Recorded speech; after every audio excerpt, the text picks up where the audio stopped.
రావు actually చాలా కానీ చాలా కష్టపడ్డారు మూవీ కోసం. సార్ రాజశేఖర్ గారు, మీరు వాట్ వాజ్ యువర్ ఎక్స్పీరియన్స్ ఆ బైక్ రైడింగ్? అంటే Sharwa was doing all that riding, ఆ ట్రైనింగ్, ఆ ట్రాక్, ఆ కోర్సు, ఇదంతా అది కొంచెం చిన్న నక్షల్లో మాకు ఏమైనా చెప్తారా about the shooting that happened? Shooting నేను ఫ్రీగా వెళ్ళిపోతా, ఏం ప్రిపరేషన్ ఉండదు జనరల్గా. ఇక్కడ వెళ్ళి నన్ను ఫుల్గా అభిలాష్ గారి దగ్గర అప్పగించాను. ఆయన అన్నీ చేసి లెఫ్ట్ రైట్ అని తిప్పి కరెక్ట్గా ఇది కావాలి అని చెప్పి చేయించుకున్నారు. చేశాను. లాస్ట్లో ఒక మంచి క్యారెక్టర్గా రూపం వచ్చాను. సార్ మాకు కూడా మీలాంటి ఒక కోచ్ లైఫ్లో ఉంటే బాగుంటుంది అనిపించింది సార్. యాక్చువల్లీ మదర్స్ అండ్ ఫాదర్సే మన ఫస్ట్ గురువులు ఇంట్లో. కాకపోతే వేరే వేరే ప్రొఫెషన్స్లోకి వెళ్ళిపోయినప్పుడు మనకి వేరే గురువులు అయిపోతూ ఉంటారు. కానీ మీ ఇంట్లో మాత్రం మీరే కోచ్ మీ అమ్మాయిలు ఇద్దరికి. జీవిత గారు మా అమ్మాయిలు, మా జీవితంతో పాటు మా అమ్మాయిలు ఇద్దరు కూడా కోచ్ నాకు. వాళ్ళు కోచింగ్ ఇస్తున్నారా సార్? అంటే ఈ సినిమా చేసేటప్పుడు ఫస్ట్ చేద్దామా వద్దా దాంట్లో డిస్కషన్. ఆ డిస్కషన్లో మా అమ్మాయి ఇద్దరు జీవిత ఉంటూ ఇది చెయ్యాలి మీరు నిర్ణయించుకున్నారు కదా. లేదు సార్, సర్వా గారు సినిమాలో మనం చేయడం అలా మన ఇదైపోతుందా అన్నట్టు నేను అడిగాను. అదంతా ఏం లేదు daddy, first position second position అంతా మీ కాలంలో, ఇప్పుడు అన్నీ మారిపోయింది, ఎవరు సక్సెస్ ఉన్నారో వాళ్ళే విషయం ఉన్నవాళ్ళు అన్నట్టు అని. సో మీరు if you are willing to do those kind of roles, get into this అన్నట్టు ముగ్గురు అన్నారు.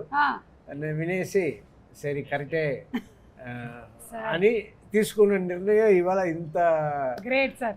సో మనం ఈ సభాముఖంగా జీవిత గారికి, శివాని గారికి, శివాత్మిక గారికి శుభాకాంక్షలు. Thank you so much for taking the right decision. Maybe మీరు అలా చెప్పకుండా ఉండుంటే రాజశేఖర్ గారు చేసుండేవాళ్ళు కాదేమో.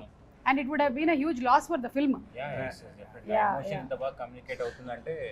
అవును, మీ చాలా సీన్స్ డైలాగ్స్ ఉండవు. అవును, ఫస్ట్ టైం వాళ్ళు కలిసినప్పుడు కానీ క్లైమాక్స్ లో ఒక డైలాగ్ లేకుండా కమ్యూనికేట్ చేస్తారు ఇద్దరు. కరెక్ట్. అది యాక్టర్స్ ఐ థింక్ యా మీరు చెప్పాలి. మీరు అబ్సల్యూట్లీ అసలు అంటే తను హగ్ చేసుకునేటువంటి ఆ సీన్ కానీ అది వెంటనే ఇంకా when you are crying along with the character then the movie is a hit and when you can feel it that ఆ ఎమోషన్ మీరు ట్రాన్స్లేట్ చేసినట్టు. సో అది డెఫినెట్లీ ఫీల్ అయ్యాము. And any father would want their son to win. మీ dialogue కూడా ఉంది కదా, ప్రతి కొడుకు యుద్ధంలో తండ్రే ఫస్ట్ సైనికుడు. సో చెప్పానా ఇవన్నీ ఫుల్ ఇట్లా హెడ్లోకి వెళ్ళిపోయాయని. నాకు చెప్పాను సుమారు చాలా బాగా నచ్చిందని. చూసిన వాళ్ళని అడిగి తెలుసుకోవచ్చు సార్. లేదు సార్ లేదు. మరి టికెట్ చూపించాలి మరి ఇప్పుడు అంటే ఇప్పుడు మరి ఒక నిమిషం, నా మీద మీకు నమ్మకం లేదు కదా, ఉండండి. నేను చిచ్చి ఇట్లాంటి రోజు కూడా వస్తుందని నేను కలలో కూడా ఊహించలేదు. రాజశేఖర్ సార్ మరి అడిగారు కదా, ఉండండి చూపిస్తున్నా సార్.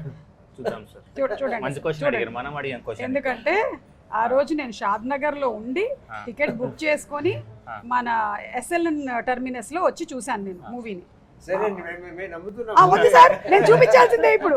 నేను అర్జెంట్ గా మణికంఠ టికెట్ ఎదురా, ఒక్క నిమిషం sir, it is coming just. అమ్మయ్యా, ఇదిగోండి సార్. నమ్ముతున్నారా?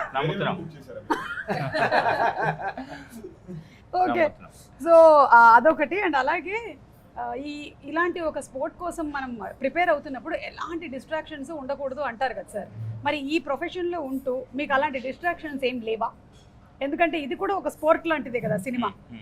Have you all been distracted or ఎప్పుడైనా అంత ఎలాగైతే శర్వా ప్రిపేర్ అయ్యాడు ఒక మ్యాచ్ కోసం, అలా ఎవరు ప్రిపేర్ అయ్యారు ఇలా ఈ మూవీ కోసం? అందరూ అలానే ప్రిపేర్ అయ్యారు. I feel like the major running joke set లో ఎవరు ఎక్కువ మాట్లాడరు. అంటే చాలా జస్ట్ ఫర్ వర్క్ ఎంత మాట్లాడాలో అన్ని వర్డ్స్ కౌంట్ చేసి మాట్లాడేసి షార్ట్ ఓకే చెప్పి that's it. And that's how we work for almost a year. అందుకే మీరు నాలాంటి ఒక క్యారెక్టర్ ని పెట్టుండాల్సింది. అవును, నెక్స్ట్ టైం రాజశేఖర్ గారి పక్కన క్యారెక్టర్ పెట్టే డైరెక్ట్ చేయలేను నేను. నేను సైలెంట్ గా ఉంటాను సార్, నేను మాట్లాడను. ఇవాళ మార్నింగ్ ఇవాళ చూస్తే కదా మార్నింగ్ నన్ను వచ్చి అడుగుతున్నారు ఇక్కడ అన్న ఏం చేద్దామని. నేనుగా డైరెక్టర్ను సోమ గారిని అడగండి, మనం జస్ట్ ఇక్కడ ఆడియన్ అంతే. ఓకే, సో అలాగే మీరు కూడా ఒక యుద్ధానికి ప్రిపేర్ అయినట్టే ప్రిపేర్ అయ్యారు కదా. అండ్ ఇలాంటి ఒక సినిమా చేసేటప్పుడు any mishaps or anything that happened because there are so much of bike rides? అవునవును, అంటే కొంచెం రిస్కీ ఉండే స్పోర్ట్. ఇండోనేషియా షూట్ చేసాం రేసింగ్ సీక్వెన్స్ అని. ఆ ట్రాక్ అంతా ఇండోనేషియా షూట్ చేసాం. అంటే we felt so bad, everyday ఎవరో ఒకరికి ఇంజురీ అయ్యేది. అంటే మేము స్టంట్ రైడర్స్తో షూట్ చేయలేదు, రియల్ రేసెస్తో షూట్ చేసాం. మీకు అందుకే మీకు అంత రియల్గా కనిపిస్తుంది రేస్. ఇప్పుడు అందరు రేస్ చాలా బాగుంది, చాలా రియల్గా కనిపిస్తుంది అంటే because we didn't use stunt riders. ఎక్కడైతే కింద పడే ఉందో